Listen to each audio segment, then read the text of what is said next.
আজকে আমরা পড়ব চ্যাপ্টার 3 জেনারেল এক্সেপশন সেকশন 37 থেকে 39। সেকশন 37 বলছে acts against which there is no right of private defence, আর এটা দেওয়া রয়েছে সেকশন 99 আইপিসিতে। এরকম আমি নিচে বাকিগুলোকেও বলে দেব। ওয়ানে বলছে there is no right of private defence against an act which does not reasonably cause the apprehensions of death or of grievous hurt in done or attempted to be done by a public servant acting in good faith under color of his office, though that act may be not strictly justifiable by law। তাহলে ব্যক্তিগত প্রতিরক্ষার অধিকার যেখানে প্রযোজ্য নয়, কোনো ব্যক্তি private defence ব্যবহার করতে পারবে না নিজের ক্ষেত্রে। সেগুলো কি কি?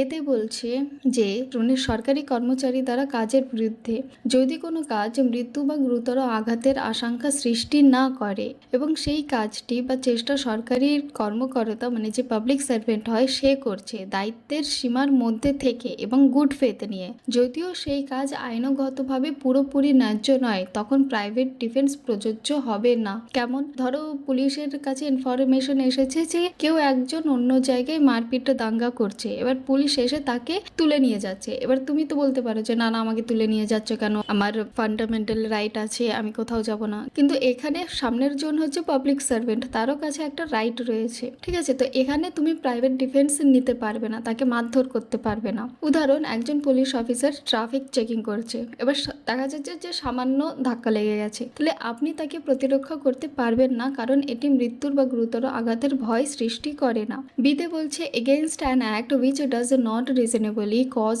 The apprehensions of death or of grievous hurt if done or attempted to be done by the directions of a public servant acting in good faith under color of his office, though that directions may not be strictly justifiable by law। তাহলে বিতে বলছে সরকারি কর্মকর্তার নির্দেশে অন্যের দ্বারা করা কাজের বিরুদ্ধে যদি কোনো ব্যক্তি সরকারি কর্মকর্তার নির্দেশে কোনো কাজ করে এবং সেই কাজ মৃত্যু বা গুরুতর আঘাতের আশঙ্কা সৃষ্টি না করে, সেই নির্দিষ্ট গুড ফেথে দেওয়া হয়, তখন প্রাইভেট ডিফেন্স প্রযোজ্য হবে না। মানে কেউ ধরো বড় কোনো অফিসারের নির্দেশ নিয়ে ছোট ছোট যারা সরকারি কর্মচারী তারা সেই কাজগুলো করছে, সেখানেও কিন্তু তুমি প্রাইভেট ডিফেন্স নিতে পারবে না। উদাহরণ, একজন সহকারী সরকারি কর্মকর্তা বলে যে এই জায়গা দখল সরান, ঠিক আছে? কেউ নির্দেশ মেনে কাজ করে, যদি তা কোনো গুরুতর ক্ষতি না করে, তখন প্রাইভেট ডিফেন্স ব্যবহার করা যাবে না। যেমন হচ্ছে যে রাস্তায় অনেক ছোট ছোট দোকান বসে থাকে, এবার যারা কালেক্টর অফিসাররা হয় তারা কি করে যে তাদের যে সরকারি কর্মচারীরা থাকে নিচু পদের তাদেরকে বলে যে দোকানগুলোকে তুলে নাও। এবার ওরা কি করছে, ওরা যেই জায়গা তোমরা দখল করে রেখেছো সেই জায়গায় এসে দোকানগুলো তুলে দিচ্ছে, কিন্তু তোমাদের কোনো রকম মেরে ফেলার বা ক্ষতি কোনো কিছু করছে না। তাহলে সেই ক্ষেত্রে যেহেতু সরকারি কর্মচারী, তাই এক্ষেত্রেও তোমরা প্রাইভেট ডিফেন্স করতে পারবে না।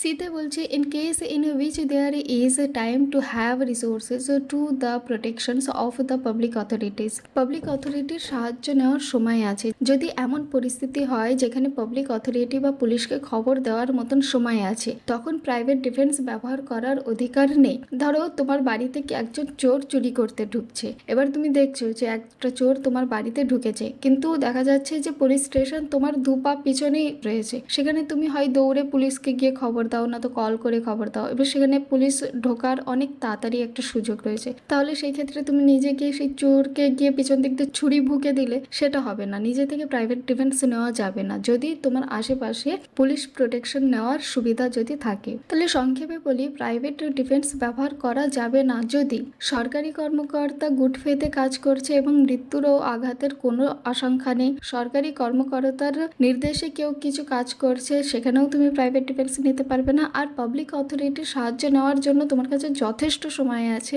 সুযোগ আছে, তাহলে সেক্ষেত্রেও তুমি প্রাইভেট ডিফেন্স নিতে পারবে না। দুয়ে কি বলছে, the right of a private defense in no case extends to the inflicting of more harm than it is necessary to inflict for the purpose of defenses। তাহলে সেকশন 37 টু প্রাইভেট ডিফেন্সের সীমায় কি বলছে, প্রয়োজনের চেয়ে বেশি ক্ষতি করার অধিকার নেই। প্রাইভেট ডিফেন্স ব্যবহার করা যায় মাত্র ততটুকু ততটুকু ক্ষতি করার জন্য যতটুকু প্রয়োজন। অতিরিক্ত ক্ষতি করা আইনের চোখে অপরাধ। এখানে প্রাইভেট ডিফেন্সের সুবিধা নেই। উদাহরণ, কেউ আপনাকে হাত পা দিয়ে আঘাত করছে, আপনি শুধু তাকে থামাতে যতটুকু শক্তি লাগে ততটুকু শক্তি ব্যবহার করবেন, ঠিক আছে, তাকে আঘাত বেশি করবেন না। এবার দেখা যাচ্ছে যে কেউ ধরো আপনাকে দৌড়ে মারতে আসছে লাঠি নিয়ে, আপনি পুরো একটা মানে দা নিয়ে তার গলাটা নামিয়ে দিলেন, তাহলে এই ক্ষেত্রে কি হচ্ছে? এই ক্ষেত্রে এটাকে প্রাইভেট ডিফেন্স বলছে না, কারণ সে সামান্য যদি লাঠি দিয়ে তোমাকে মারতো তাহলে বেশি কি হতো? হয়তো হাত পা ভাঙতো, এর থেকে বেশি কিছু হতো না। কিন্তু তুমি তার বদলে যে কারুকে একদম ছুরি ফুটিয়ে দেবে বা দা দিয়ে কুপিয়ে দেবে, এটা হবে না। যদি আপনি তাকে মারেন বা গুরুতর আঘাত দেন যা প্রতিরক্ষার জন্য প্রয়োজন ছিল না, তখন প্রাইভেট ডিফেন্সের সুবিধা থাকবে না, ঠিক আছে। Explanation 1, a person is not deprived of the right of private defense against an act done or attempted to be done by a public servant as such unless he knows or has reason to believe that the person doing the act is such public servant। তাহলে explanation 1 বলছে সরকারি কর্মচারীর বিরুদ্ধে কেউ কোনো কাজ করে বা চেষ্টা করে এবং সেই কাজ সরকারি কর্মকর্তার মানে পাবলিক সার্ভেন্টের দ্বারা করা হয়, প্রাইভেট ডিফেন্সের অধিকার থাকবে যদি ব্যক্তি জানে বা বিশ্বাস করে যে যেটি একজন সরকারি কর্মচারী যদি না জানে তবে সেই কাজের বিরুদ্ধে প্রাইভেট ডিফেন্সের অধিকার সীমিত। উদাহরণ, একজন পুলিশ অফিসার ইউনিফর্ম পরে আসে, ঠিক, কিন্তু আপনি চিনতে পারছেন না, তখন আপনি প্রাইভেট ডিফেন্স ব্যবহার করতে পারবেন না যদি আপনি না জানেন যে সে পুলিশ, ঠিক আছে। মানে কেউ একজন পুলিশ অফিসার আসছে আর সে ইউনিফর্ম পরে আছে, তাহলে সেখানে কিন্তু তুমি প্রাইভেট ডিফেন্স করতে পারবে না, কারণ তুমি দেখতেই পাচ্ছ, জানছো যে সে পুলিশ অফিসার। কিন্তু কোনো পুলিশ অফিসার যদি উইদাউট ইউনিফর্মে আসে আর সে যদি এসে মানে তোমার সাথে মারপিট করে, তখন তো তুমি বুঝতে পারছো না যে ও পুলিশ কি অন্য কোনো ব্যক্তি, সেক্ষেত্রে তুমি প্রাইভেট ডিফেন্স ব্যবহার করতে পারবে। এক্সপ্লেনেশন 2 বলছে a person is not deprived of the right of private defence against an act done or attempted to be done by the directions of a public servant unless he knows or has reason to believe that the person doing the act is acting by such directions or unless such person states the authority under which he acts or if he has authority in writing unless he produce such authority if demanded। Explanation 2 বলছে সরকারি কর্মকর্তার নির্দেশে কাজ, কেউ কোনো কাজ সরকারি কর্মকর্তার নির্দেশে করছে, প্রাইভেট ডিফেন্সের অধিকার থাকবে যদি ব্যক্তি জানে বা বিশ্বাস করে যে এটি সরকারি কর্মকর্তা নির্দেশে করা হচ্ছে, অথবা যদি সেই ব্যক্তি দর্শায়ী কর্তৃপক্ষের অনুমোদন, যদি লিখিত অনুমোদন থাকে তবে তা দেখানো প্রয়োজন যদি চাওয়া হয়। উদাহরণ, একজন ব্যক্তি পুলিশ অফিসারের নির্দেশে দরজা ভাঙছে, আপনি প্রাইভেট ডিফেন্স ব্যবহার করতে পারেন যদি আপনি জানেন এটি অফিসারের নির্দেশে হচ্ছে, অথবা অফিসার বা ব্যক্তি নিয়মিত অনুমোদন দেখায়, মানে ও যদি দেখায় তোমাকে যে আমার কাছে অর্ডার আছে, কোর্ট পেপারের অর্ডার আছে কি কোনো লিখিত ডকুমেন্ট আছে যার কারণে তোমার এই জায়গার ছাড়তে হবে বা সরে যেতে হবে, সেক্ষেত্রে তুমি প্রাইভেট ডিফেন্স নিতে চাচ্ছ, ঠিক আছে। কিন্তু যদি সামনের জন এরকম উপর মহল থেকে কিছু ডকুমেন্ট আনে, সেই ক্ষেত্রে কিন্তু প্রাইভেট ডিফেন্স ব্যবহার করা যাবে না। সংক্ষেপে বলি, প্রাইভেট ডিফেন্স করতে পারবেন মাত্র প্রয়োজনীয় ক্ষতির পরিমাণ পর্যন্ত। সরকারি কর্মচারী বা তার নির্দেশে কাজ করা ব্যক্তির বিরুদ্ধে প্রাইভেট ডিফেন্স ব্যবহার করার জন্য জ্ঞান বা বিশ্বাস থাকা দরকার যে সে সরকারি কর্মকর্তা বা তার নির্দেশে কাজ করছে, লিখিত অনুমোদন থাকলে দেখাতে হবে চাওয়া হলে। এবার দেখা যাচ্ছে যে কেউ তোমার বাড়ি ভাঙতে এসেছে, কিন্তু তুমি অলরেডি আগে থেকে কোর্ট থেকে তুমি অর্ডার নিয়ে এসেছো, ধরো হয় না স্ট্যাটাসকো নিয়ে আসে যে জমির উপরে ইনজাংশন লাগানো থাকে যে আমার জমিতে কেউ পা রাখবে না বা কিছু, এবার অন্য কোনো তরফের সরকারি লোক এসে তোমার বাড়িটা ভাঙতে গেল, তুমি আগে দিয়েই বাড়িতে দেখিয়ে দিলে কাগজ ডকুমেন্টে যে না দেখো এই প্রপার্টিতে হাত লাগাতে পারবে না, তাহলে এই ক্ষেত্রে তুমি প্রাইভেট ডিফেন্স নিতে পারো যদি তারা কাগজ দেখতে চায়।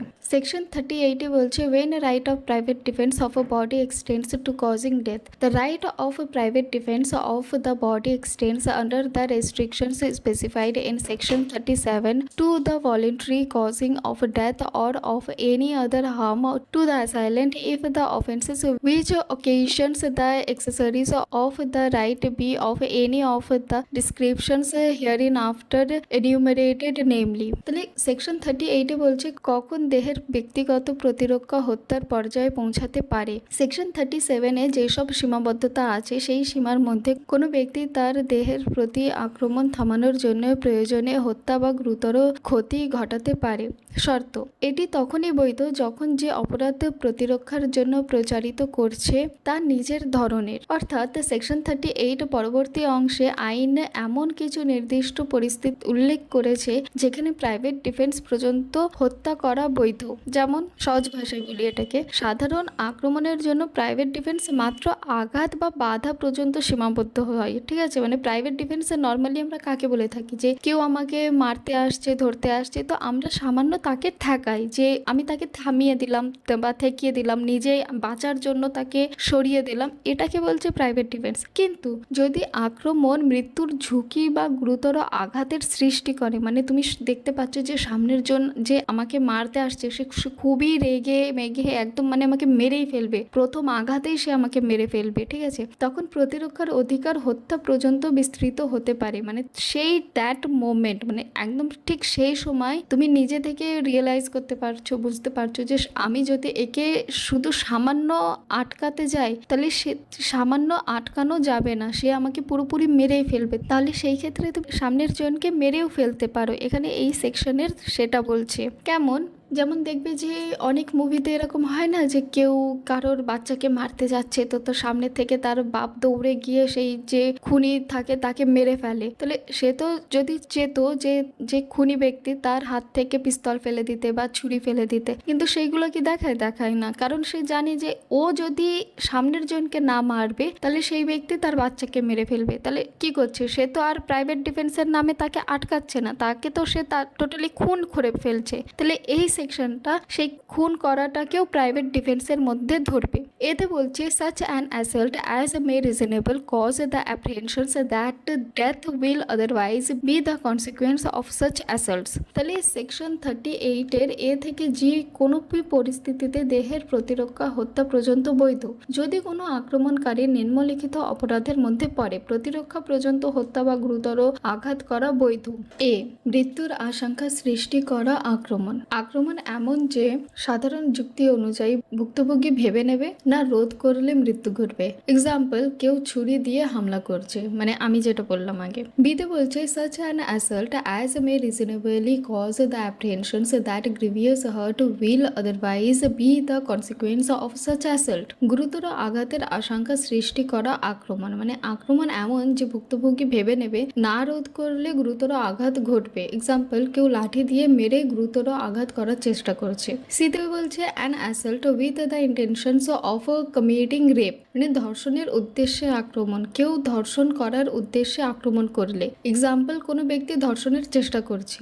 ডিতে an assault with the intentions of gratifying unnatural lust, মানে অস্বাভাবিক লালসার, মানে unnatural লাস্টের উদ্দেশ্যে আক্রমণ, যৌন দুরাচারের উদ্দেশ্যে আক্রমণ, মানে কেউ যৌন নির্যাতনের চেষ্টা করছে। আচ্ছা, এবার তোমরা বলবে যে এই সি অ্যান্ড ডি তো দুটো একই জিনিস, এটাতেও যৌন নির্যাতন আর এটাতে রেপ, কিন্তু রেপ শুধুমাত্র মেয়েদের হয় অ্যাজ পার ল, তো এখানে রেপ মেয়েদের ক্ষেত্রে বোঝানো হয়েছে। আর আনন্যাচারাল লাস্ট মানে যারা হোমোসেক্সুয়াল বা ট্রান্সজেন্ডার বা ছেলেদের উপরেও যে অনেকে থাকে যে আনন্যাচারাল লাস্ট থাকে, একটা যৌন চাহিদা থাকে, তো সেক্ষেত্রেও ছেলেদের উপরেও অনেক সময় যৌন নির্যাতন হয়, তো এই সেকশনটা হচ্ছে তাদের জন্য।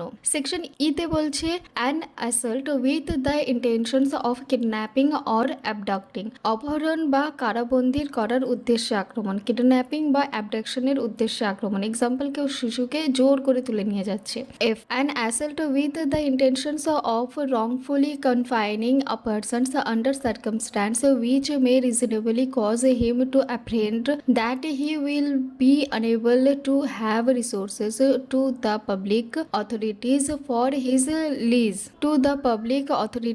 ফর হিজ রিলিজ, মানে অবৈধভাবে কারাবন্দী করার চেষ্টা, যাতে ভুক্তভোগী পুলিশ বা সরকারের সাহায্য নিতে পারবেন না। এক্সাম্পল, কেউ ভুক্তভোগীকে বন্দী করেছে এমনভাবে যে পুলিশের সাহায্য নিতে পারবেন না।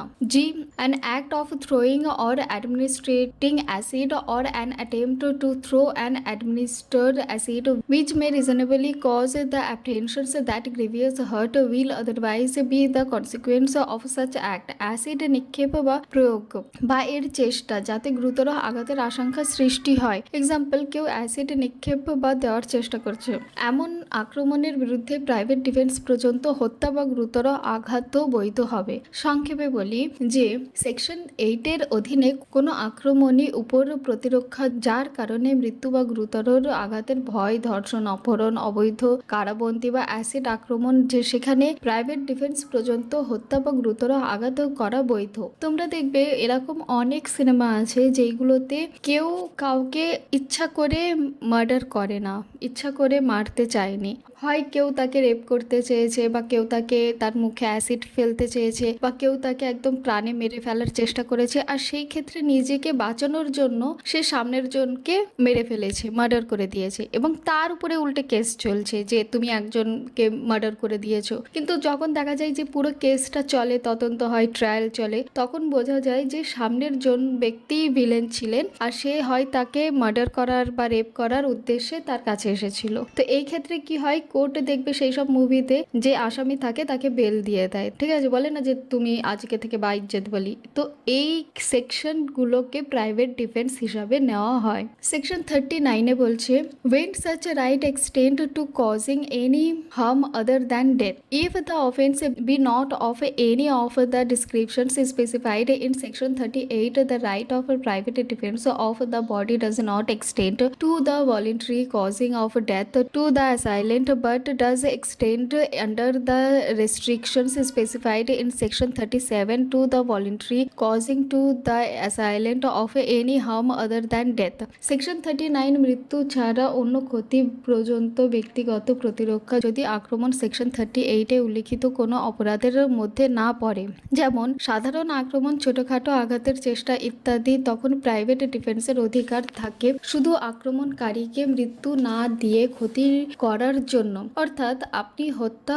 করতে পারবেন না, কিন্তু গুরুতর বা সামান্য আঘাত, চোট বা ক্ষতি ঘটানো বৈধ, ঠিক আছে। মানে কি বলছে যে সবসময় সেকশন 37-এর সীমাবদ্ধতা প্রযোজ্য, অর্থাৎ মাত্রা অতিরিক্ত ক্ষতি করা যাবে না। তাহলে এখানে সরকারি কর্মকর্তার বা সাহায্য নেওয়ার সময় থাকলে ব্যবহার করা যাবে না। উদাহরণ, কেউ আপনাকে হাত পা দিয়ে আঘাত করতে যাচ্ছে, সেকশন 38-এর গুরুতর অপরাধ নয়, আপনি তাকে ঠেকাতে বা আঘাত করতে পারেন কিন্তু মেরে ফেলতে পারবেন না। কেউ আপনার জিনিসের জন্য আক্রমণ করছে, কিন্তু সেকশন 38-এর উল্লেখিত অপরাধ মানে ধর্ষণ, অপহরণ, অ্যাসিড এইগুলো নয়, আপনি তাকে ঠেকানোর জন্য চোট দিতে পারেন কিন্তু হত্যা করা বৈধ নয়। মানে মোট কথা সেকশন 39-এ কি বলছে যে আমরা এতক্ষণে যা পড়লাম 37 অ্যান্ড 38, 37-এ বলছে যে আমরা কোন কোন জিনিসে প্রাইভেট ডিফেন্স নিতে পারবো না, আর সেকশন 38-এ বলছে যে একেবারে যদি কেউ তোমাকে একদম মেরে ফেলা, রেপ করা বা অ্যাসিড ফেলে দেওয়ার মতন যদি ক্রাইম করতে আসে, তাহলে তাকে তুমি হত্যাও করতে পারবে। কিন্তু আবার 39-এ বলছে যে তার মানে এই না যে কেউ সামান্য তোমাকে চর মারতে আসছে আর তুমি তাকে একদম ঘুষি মেরে নাক মুখ ফাটিয়ে দেবে, তা না। মানে